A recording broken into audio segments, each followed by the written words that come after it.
और ये सोचा करो जब तुम वोट डालने जाओ तो तुम्हारे 5 साल की तुमने सारी जितनी नौकरियां निकलेंगी, जिस हिसाब से भर्ती होंगी, जो स्कूल्स का स्टैंडर्ड है, कॉलेजेस का, वो सब तुमने इनके हाथ में दे दिया। अस्सलाम वालेकुम वरहमतुल्लाहि वबरकातुहू। जी हाँ नाज़रीन किराम, आपको बताते चले कि जिस तरीके से एक टीचर ने ऑनलाइन क्लास पढ़ाते हुए ये कह दिया था कि आप अपना वोट ऐसे आदमी को देना जो पढ़ा लिखा हो, तो इस बात पर उस टीचर को नौकरी से निकाल दिया गया था। इसी तरीके से एक मैडम जिनका नाम बबीता है, उन्होंने भी इसी तरीके से कुछ बोला है। दोनों वीडियो हम आपको दिखाने वाले हैं। आपसे गुजारिश है कि आप वीडियो को मुकम्मल देखें और ज़्यादा से ज़्यादा शेयर करें। अपनी राय का इजहार कमेंट बॉक्स में ज़रूर दें। जज़ाकल्लाह। अस्सलाम वालेकुम वरहमतुल्लाहि वबरकातुहू। इनको कुछ नहीं दिखता, फिर सब पहली प्रायोरिटी पर बेटा। और ये सोचा करो जब तुम वोट डालने जाओ तो तुम्हारे 5 साल की तुमने सारी जितनी नौकरियां निकलेंगी, जिस हिसाब से भर्ती होंगी, जो स्कूल्स का स्टैंडर्ड है, कॉलेजेस का, वो सब तुमने इनके हाथ में दे दिया। क्योंकि यही नौकरी निकालने वाले, यही रोजगार देने वाले, यही स्कूलों के स्तर पे कमांड कसने वाले सभी ऐसे। इसलिए बेटा पढ़े लिखे लोगों को राजनीति में आने की बहुत ज्यादा जरूरत है इंडिया में। जैसे दिक्कत क्या है, ये भी तो एक बड़ा क्वेश्चन मार्क है ना कि वोट दें किसे। सारे ही एक जैसे हैं। हम पहले हम क्या सोचते थे कि कांग्रेस अच्छी है, हमने कांग्रेस बनाई। ये तो बिल्कुल अब की बातें कर रही हूँ।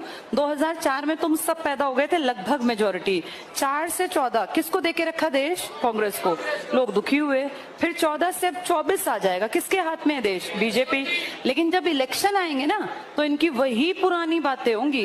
बोफोर्स की बातें उठेंगी, राम मंदिर की बातें उठेंगी, इस तरह की बातें जिसमें धर्म की बात होगी, भ्रष्टाचार एक दूसरे का बाहर निकालेंगे। इनमें से कोई नहीं कहेगा कि मुझे बना दो, मैं स्कूल, कॉलेज, अस्पताल सुधार दूंगा, मैं गारंटी लेता हूं कि मैं लोगों को रोजगार के अवसर दूंगा, चाहे मुझे विदेशियों से कुछ भी कोलैबोरेशन करना पड़े या कुछ भी करना पड़े। अब हम दुनिया में नंबर 1 आबादी लेके बैठे हैं, नंबर 1 रोजगार भी देना चाहिए, तभी लोगों का पेट भरेगा। नहीं तो पता है क्या होगा? जितने लोग बेरोजगार है ना बेटा, भूखा कोई मर नहीं सकता, वो छीन के खाएगा। इंसान की देखा नहीं जानवरों में क्या होता है? अगर जानवर सारे भूखे हों और कोई मांस का लोथड़ा वहां गिरा दे तो एक दूसरे से लड़ते हैं, उसको छीनते हैं। यही रोटी का हाल है बेटा। अगर टाइम पे लोगों को पढ़ाई लिखाई नहीं मिलेगी, रोजगार नहीं मिलेगा, तो ये सीधी बात है कि सोसाइटी में क्राइम बढ़ेगा। क्योंकि मेरे पास भी बहुत सारे मेरे बैरक्स हैं, बहुत सारे केस नोट्स हैं, बहुत सारे नोट्स हमने भी बनाए थे। ठीक है, हर किसी के लिए बहुत मेहनत है, आप लोगों को भी काम मिल गया। लेकिन एक चीज याद रखना, अगली बार जब भी अपना वोट दो, किसी पढ़े लिखे इंसान को अपना वोट देना, ताकि ये सब कुछ दोबारा जीवन में ना झेलना पड़े। ठीक है, चलो ठीक है, नेक्स्ट टाइम ध्यान रखिएगा, ऐसे इंसान को चुने जो पढ़ा लिखा हो। ठीक है, जो समझ सके चीजों को।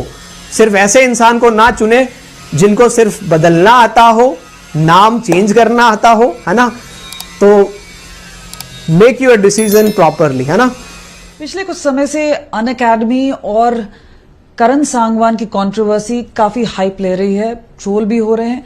लेकिन पूरा मुद्दा क्या है? हमारे साथ इस वक्त हैं करण सांगवान। उन्हें एक पिंक स्लिप मिल चुकी है, लेकिन सीधा उन्हीं से बात करते हैं। जो आपने एक कमेंट किया खास तौर पे कि पढ़े लिखे जो नेता हैं उनको चुनना चाहिए, उसके बाद जो बवाल हुआ है, पूरी जानकारी दीजिए। आपको पता था कि इस तरह से क्या हो जाएगा? क्या सोच रहे थे आप? मैम, मुझे कोई अंदाजा नहीं था इस तरह से ये चीजें सर्कुलेट की जाएंगी, एक क्लिप वायरल कर दी जाएगी और उसको गलत तरीके से पोर्ट्रे किया जाएगा। कुछ सोशल मीडिया के ऊपर कुछ ऐसे लोग हैं जिन्होंने उसको गलत तरीके से पोर्ट्रे किया, अपने अकॉर्डिंग समझने की कोशिश की, अपनी अपनी इंटरप्रिटेशन निकाली, जिसको जैसा ठीक लगा वो वैसा वैसा समझते चले। आपका इंटरप्रिटेशन क्या मेरा इंटरप्रिटेशन ये था बेसिकली, जब मैं उस चीज के बारे में डिस्कस कर रहा था, at the end as a general statement और एज एन टीचर जो मेरी एक ड्यूटी बनती है, जो मेरी एक रिस्पॉन्सिबिलिटी बनती है कि मैं अपने स्टूडेंट्स को एक राइट डायरेक्शन में गाइड कर सकूं। सो मैंने उसको एज ए जर्नल स्टेटमेंट मैंने अपने बच्चों को कहा कि आप नेक्स्ट टाइम जब भी वोट करें, पढ़े लिखे को वोट करें। पढ़े लिखे का मतलब क्या हुआ मैम? जब भी हम इनिशियल डेट में स्कूल्स वगैरह में जाते थे, जो हमारे शिक्षक होते थे वो भी इसी चीज के ऊपर जोर देते थे। पढ़ाई सिर्फ वो नहीं है जो आप क्लासरूम में पढ़ रहे हो। फॉर एग्जाम्पल आप मैथ्स पढ़ रहे हो, साइंस पढ़ रहे हो, वो एजुकेशन है, नो डाउट। सिर्फ वही एजुकेशन नहीं है, उसके अलावा भी एजुकेशन ये है कि आप समाज में कैसे उठते हो, कैसे बैठते हो, क्या आपका रोल है, आप क्या रोल प्ले करते हो समाज में। जो मेरे टीचर्स ने मुझे स्कूल टाइम में सिखाया वो मैं अपने स्टूडेंट्स को आगे ट्रांसमिट कर रहा था। For their better future, for their एक अच्छी अपब्रिंगिंग उनकी हो सके, एक राइट डायरेक्शन में वो जा तो क्या मान के चलें कि ये एक स्पॉन्टेनियस रिस्पांस था, और खास तौर पे क्योंकि कई बात आ रही है कि सीआरपी, सीआईपीसी और खास तौर पे आप लीगल जो आप पढ़ाते हैं, उसके मद्देनजर कुछ फ्रस्ट्रेशन थी जिसकी वजह से आपने? नहीं मैम, कोई भी फ्रस्ट्रेशन नहीं थी मेरी। आप जितनी भी वीडियोस हैं यूट्यूब पे हैं, अनअकैडमी के चैनल पे हैं, सबको उठा के देख लीजिए मैम। मैं एक ऐसा टीचर हूं जो 6-6 घंटे की, 7-7 घंटे की नॉन स्टॉप क्लासेस लेता हूं। क्योंकि मैम टीचिंग मेरा पैशन है, मैं मजबूरी में नहीं टीच करता हूँ, मुझे अच्छा लगता है, मुझे शौक है, और कोई ऐसी फ्रस्ट्रेशन नहीं थी। मैं तो अपने स्टूडेंट्स को कहता, मैंने वो वाली वीडियो किसी ने वायरल नहीं की जिसमें मैंने ये कहा था कोई बात नहीं, हम दोबारा मेहनत करेंगे, दोबारा आगे और मेहनत करेंगे, अच्छे से निकल जाएंगे, वो किसी ने वायरल नहीं की। बस एक पोर्शन उठाया गया और उसको अपने अकॉर्डिंग सर्कुलेट कर दिया गया। मैंने उस वीडियो में किसी भी पर्सन का, किसी भी पार्टी का नाम नहीं लिया, बट फिर भी मुझे इस प्रकार से टारगेट किया गया कि करण सांगवान एक पर्टिकुलर पार्टी को टारगेट कर रहे हैं, जो कि ऐसा कोई भी मेरी इंटेंशन नहीं थी। मेरी जनरल इंटेंट थी जो मैं आपको क्लियर कर चुका हूं। अनअकैडमी ने कहा आपने ब्रीच किया कोड ऑफ कंडक्ट। आपने कोड ऑफ कंडक्ट क्या पढ़ा था? क्या आपको अंदाजा था कि ये ब्रीच हो रहा है उस वक्त? हाँ, ये बहुत अच्छा क्वेश्चन है जिसके ऊपर वैसे ही बहुत कंट्रोवर्सी हो रखी है। कोड ऑफ कंडक्ट के रिगार्डिंग उन्होंने एग्रीमेंट में जो मेंशन किया हुआ है, एग्रीमेंट में मेंशन किया हुआ है कि आप कोई भी पॉलिटिकल नेचर की स्टेटमेंट नहीं देंगे। लेकिन वो पॉलिटिकल नेचर की स्टेटमेंट क्या होती है उसकी कोई डेफिनेशन कहीं पे भी नहीं है।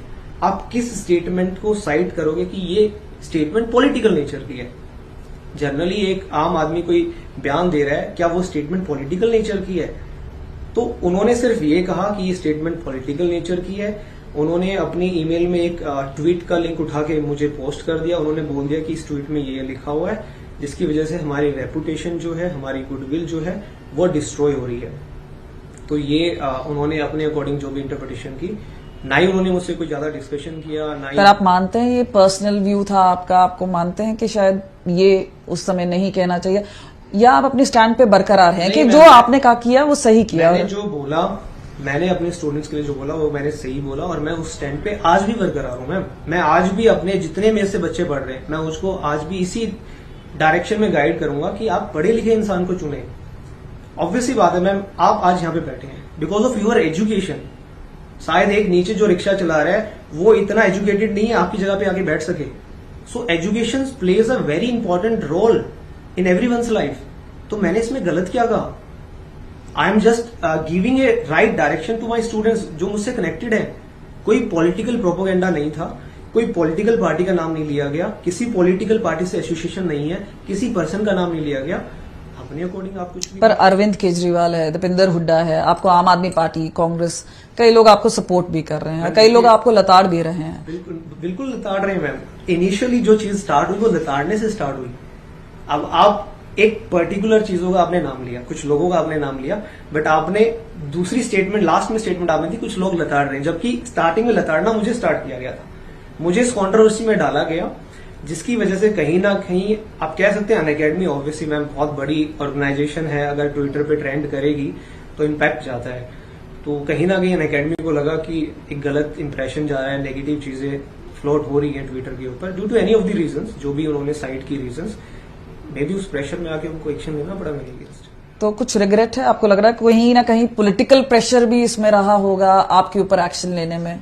मैम मुझे एक रिग्रेशन है अनअकैडमी से और हमेशा रहेगा कि अनअकैडमी की जो टॉप मैनेजमेंट थी उन्होंने मुझसे बात नहीं की। ये इतना बड़ा इशू नहीं था मैम जिसे बना दिया गया।